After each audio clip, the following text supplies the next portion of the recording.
سوال یہ ہے کہ ذکر کی مجلس میں کوئی پیر درس دے اور حق ہو، اللہ ہو کا ورد ہو، ایسی مجلس میں بیٹھنا باعث ثواب ہے؟ یہ ذکر کی مجلس ہی نہیں ہے۔ ذکر کیا ہے؟ انا نحن نزلنا الذکر وانا له لحافظون، ہم نے ذکر کو نازل کیا، وہ قرآن ہے اور ہم یہ اس کے محافظ ہیں۔ آپ نے 30 پارے پڑھے ہوں گے، کبھی پڑھا ہے آپ نے اللہ ہو اور حق ہو کے کوئی لفظ آئے ہوں؟ اور اذکار مأثورہ اس وقت احادیث میں موجود ہیں جو اللہ کے رسول صلی اللہ علیہ وسلم نے ذکر کیے۔ یہ ذکر جب قرآن میں نہیں اور حدیث میں نہیں تو یہ ذکر کی مجلس ہی نہیں ہے۔ اس لیے یہاں ایک اور بات، عائشہ رضی اللہ تعالیٰ عنہ نے کیا دیکھا کہ ایک شخص، اور میری بات کو ذرا احترام سے سنیے گا، وہ کیا ہے؟ آج ہماری چونکہ تربیت نہیں، ہم قرآن سن کے بھی کیا کر رہے ہوتے ہیں؟ جھوم رہے ہوتے ہیں۔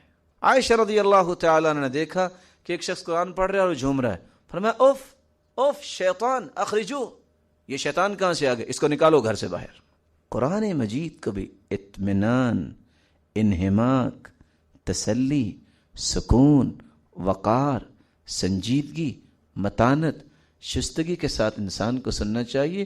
وہاں بھی جھومنا یہ وجد میں آ گیا ہے، یہ فلاں اس کو کیفیت طاری ہوگی ہے، یہ کیفیت نہ قرآن نے بیان کی نہ حدیث نے بیان کی ہے۔ اگر کسی کو وجد آتا ہو نا، اس کو دیوار پہ بیٹھاؤ، کہو اب یہاں وجد آئے نا، تھوڑی دیر ٹھیک ہو جائے گا انشاءاللہ۔